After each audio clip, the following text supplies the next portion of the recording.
क्या? तुमने फिर से ड्रॉप ले लिया? अरे वो शर्मा जी की बेटी है ना, 3 साल से ड्रॉप ले रही है, पर उसका इस साल भी नहीं हुआ। अब जाके बेचारे बीएससी कर रही है। ड्रॉप ड्रॉप लेने से कुछ नहीं होता। जिनका होना होता है ना, उनका एक बार में ही हो जाता है। Hi guys, this is Ishita Khurana and I am currently a second professional MBBS student at Vardhaman Mahavir Medical College and Safdarjung Hospital, New Delhi. And I was a dropper. So ये सारी बातें आपने भी बहुत बार सुनी होंगी और in fact रोज़ ही सुनते होंगे। कभी अपने रिलेटिव से, कभी अपने दोस्तों से और शायद कभी कभी अपने पेरेंट्स से। क्योंकि मैं खुद भी एक ड्रॉपर रह चुकी हूँ, तो शायद मेरा ड्रॉपर्स के साथ दिल से दिल वाला वो कनेक्शन थोड़ा ज़्यादा है। मैं जानती हूँ कि अगर आपने ये सब बातें सुनने के बावजूद भी आप रोज़ मेहनत करते हैं, दिन रात लग के पढ़ाई कर रहे हैं और हमेशा से पूरे साल भर आप ये सुनते सुनते फिर भी आपने अपना कॉन्फिडेंस कम नहीं होने दिया और आज आप इस स्टेज पे हैं कि 1 महीने बाद आपका एग्ज़ाम है, तो उसके पीछे बहुत सारे सैक्रिफाइसेस होंगे और बहुत कड़ी आपकी मेहनत होगी। लेकिन कभी कभी ऐसा होता है कि बीइंग अ ड्रॉपर, बहुत बार ऐसा होता है कि थोड़ा नॉस्टैल्जिया हो जाता है या फिर हम पुरानी चीज़ों से इतने ज़्यादा अटैच हो जाते हैं कि हम उसी चीज़, वही चीज़ हमारे दिमाग में बार बार घूमती रहती है और हमें डीमोटिवेट करती रहती है। एक बार ऐसा मेरे साथ भी हुआ था। 1 महीने पहले अराउंड नीट से मेरी बहुत अच्छी प्रिपरेशन चल रही थी, पूरे साल भर मैंने बहुत मेहनत की और 1 महीने पहले पता नहीं क्यों मेरा एक ब्रेक डाउन हो गया था। मुझे वही सब चीज़ें वापस याद आने लगी थी कि पिछले साल कैसे कैसे मेरे साथ सब कुछ गलत होता गया या मैंने क्या क्या गलतियाँ की, और मैं उससे 1-2 दिन के लिए काफ़ी ज़्यादा डिमोटिवेट हो गई थी। आज मैं आपको एक बात ये कहना चाहती हूँ कि बीइंग अ ड्रॉपर, तुम बहुत सारे बच्चों से बहुत अलग हो और बहुत स्पेशल हो, क्योंकि हर बच्चा, हर कोई अपने सपनों के लिए अपना सब कुछ छोड़ के, अपना सब कुछ सैक्रिफाइस करके 1 साल और नहीं लगाता। अगर तुमने अपना 1 साल और दिया है तो तुम ऑलरेडी बहुत सारे बच्चों से आगे हो, तुम ऑलरेडी एक विनर हो। हर किसी के अंदर इतनी हिम्मत नहीं है जितनी तुम में है, और प्लीज़ अपनी ये कैपेबिलिटी को, अपनी ये स्ट्रेंथ को बना कर रखो। मेरे साथ भी हुआ था, मेरा ब्रेकडाउन हुआ, मैं बहुत डीमोटिवेट हो गई, लेकिन उससे अल्टीमेटली कुछ हुआ नहीं, मेरे 1-2 दिन वेस्ट ही हो गए थे। और उस टाइम पे मेरे एक टीचर थे जिन्होंने मुझे एक मूवी की टिकट दी और कहा जाके मूवी देख कर आओ और रिलैक्स कर और थोड़ा अपने आप को अच्छा फील करवाओ, खुश रहे। और मैं आपको यही, आपके साथ आज यही बातें करने आई हूँ कि इस टाइम पे जब 1 महीना रह जाता है तो बहुत बार ऐसा, बहुत सारे लोगों के साथ ये होगा कि यार बस कल ही एग्ज़ाम हो जाए और ख़त्म हो, मैं इतना बार बार नहीं पढ़ सकता, मैं बोर हो चुका हूँ सेम चीज़ पढ़ पढ़ के। और वो इनफैक्ट सबके साथ हो रहा होगा। पर मैं आपको ये कहना चाहती हूँ कि इस टाइम पे आपने 1 साल भर मेहनत की है, आप इतने स्ट्रॉन्ग हो, आप इतने पावरफुल हो, इस टाइम पे आके प्लीज़ हार मत मानना। बहुत सारे बच्चे, मेरे पास कुछ मैसेजेस भी आए कि मैं ड्रॉपर हूँ, मैं 2 साल से ड्रॉप कर रही हूँ और अब जाके मैं बहुत डीमोटिवेट हो गई हूँ, अनसर्टेनिटी लग रही है नीट की, अब मैं क्या करूँ। तो मैं आपको आज यही याद दिलाने आई हूँ कि आप अगर एक ड्रॉपर हो ना, तो ड्रॉपर्स आर विनर्स। तुम ऑलरेडी एक विनर हो, तुम तो नीट देने से पहले ही जीत चुके हो, क्योंकि तुम्हारे अंदर वो हिम्मत है।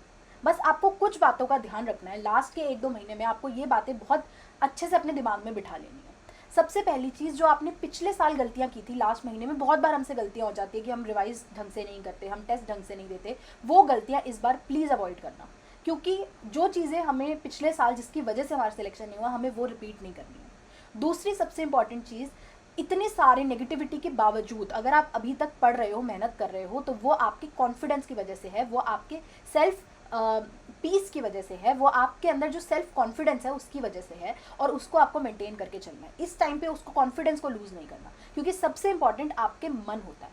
मैं हमेशा ये बात बोलती हूँ, अगर आपकी वाइब अच्छी है, अगर आपकी वाइब पॉजिटिव है, अगर आपको लगता है ना कि सिलेक्शन होगा और आपने मेहनत भी की है, तो हो जाएगा। प्लीज़ ये नेगेटिविटी अपने ऊपर मत आने दो, हावी मत होने दो। पूरे साल मेहनत करते आए हो, अभी भी मेहनत करते रहो। और तुम्हारी एक सुपर पावर मैं आज तुम्हारे साथ शेयर करना चाहती हूँ, जो तुम्हें ही शायद ना पता हो।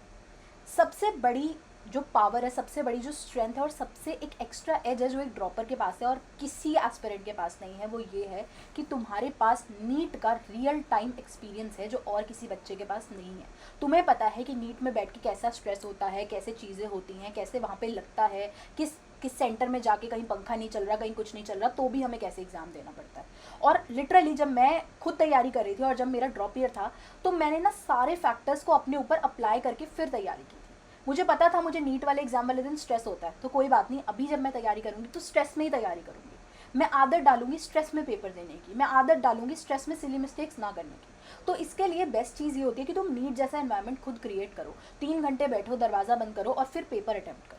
2 से 5 तुम्हारा पेपर है, 2 से 5 ही पेपर टेस्ट अटैम्प्ट करो अपना। तुम्हारा जो ब्रेन है वो 2 से 5 के टाइम में सबसे बेस्ट परफॉर्म कर पाए। तो इन सब चीज़ों की आदत तुम्हें डालनी है, क्योंकि तुम्हारे पास ये एक्सपीरियंस है, तुम्हें पता है कि तुम कहाँ लैग करते हो। अगर तुम्हें लगता है मैंने पिछले साल बायो में अच्छे से रिवीजन नहीं किया था इसलिए मेरे मार्क्स कम आए, तो इस बार बायो पे अच्छे से रिवीजन करो। तो अपनी जितनी भी तुमने गलतियाँ की अगर तुम उसे सुधार लोगे ना, तो तुम भले ही एक ड्रॉपर हो या कुछ भी हो, उससे किसी को कोई फ़र्क नहीं पड़ेगा। अगर तुम नीट में सिलेक्ट हो जाते हो, तुम बहुत अच्छी रैंक लेकर आते हो। बहुत सारे बच्चे मुझसे ये भी सवाल पूछते हैं कि क्या 2 बार ड्रॉप ले लिया मैंने, 5 बार ड्रॉप ले लिया, 3 बार ड्रॉप ले लिया, तो क्या मेडिकल कॉलेज में जाकर लोग मुझे चिढ़ाएंगे या लोग मुझसे मेरी एज पूछेंगे? ये सब चीज़ें तो नहीं होगी। तो ऐसा कुछ भी नहीं होता है। जब आप एक मेडिकल कॉलेज में आते हो तो वहाँ पर किसी को आपकी एज से कोई फ़र्क नहीं पड़ता। And in MBBS age is just a number, and this is a very true fact. कोई आपसे कभी आपकी एज नहीं पूछेगा। बहुत सारे लोग मेरे कॉलेज में भी हैं, मेरे बैच में भी हैं, जिन्होंने बहुत साल ड्रॉप लिया, लेकिन नोबडी केयर्स, किसी को कोई फ़र्क नहीं पड़ता है। तो आप ये चीज़ अपने दिमाग से निकाल दो कि अगर मैंने ड्रॉप ले लिया है या मेरी एज तो इतनी है, लोग मेरे से पूछेंगे, लोग मेरा मजाक उड़ाएंगे, ऐसा कुछ भी नहीं होता है। तो अपने दिमाग से ये बात निकाल लो और आप अपना बेस्ट देते हुए चलो। अगर आपने ड्रॉप लिया है, मैं बार बार यही बात बोलती हूँ, अगर आपने ड्रॉप लिया है तो आप ऑलरेडी बहुत स्ट्रांग हो, क्योंकि हर कोई नहीं कर सकता, हर कोई ये स्टेप नहीं ले सकता, हर कोई 11-12 दोबारा नहीं पढ़ सकता, लेकिन आपने लिया है। तो प्लीज़ इस आगे आने वाले 1 से 2 महीने को बहुत अच्छे से यूटिलाइज़ करो। ये वीडियो मैंने इसीलिए बनाई ताकि मैं आपसे थोड़ी बात कर सकूँ, थोड़ा आपको मोटिवेट कर सकूँ और थोड़ा आपको बता सकूँ। अगर आप इस टाइम पर डीमोटिवेटेड हैं, थोड़ा टूट चुके हैं और आपको लगता है कि नहीं, अब मेरे मन में फिर से वो नेगेटिव थॉट्स आ रहे हैं, फिर से मुझे वही चीज़ें याद आ रही हैं, बिल्कुल फ्रेश आपको सोचना है, बिल्कुल नया सोचना है। और हर चीज़ जो आपने पिछली बार की थी ना, हर गलत चीज़ जो आपने पिछली बार की थी, उसको ठीक करना है। बस यही आपके दिमाग में होना चाहिए। और मैं जब एक स्टूडेंट थी, जब मैं मेरा ड्रॉप ईयर खुद का था, तो मैं ये सोचती थी कि मैंने जितने आंसू बहाए हैं ना, मुझे सबका बदला अपने नीट में लेना है। और वो एक एक मार्क, एक एक चीज़ जो मैंने सैक्रिफाइस किया, वो मेरे को अपने मार्क्स में दिखानी है। और वही चीज़ आपके मन में होनी चाहिए, आपके मन में भी वही कॉन्फिडेंस होना चाहिए और वही जोश होना चाहिए। इस चैनल पर मैं और बहुत सारी वीडियोस अपलोड करने वाली हूँ आप लोगों के लिए। आप मुझे कमेंट्स में बता सकते हैं कि आपको और क्या प्रॉब्लम्स आ रही हैं, आपको क्या और फेस करना पड़ा है। मैं सबके ऊपर वीडियोस बनाऊंगी। चैनल ज़रूर सब्सक्राइब कर लेना, मेरे लिए वो मोटिवेशन सबसे बड़ी है। And see you guys, stay happy, stay healthy and study smart.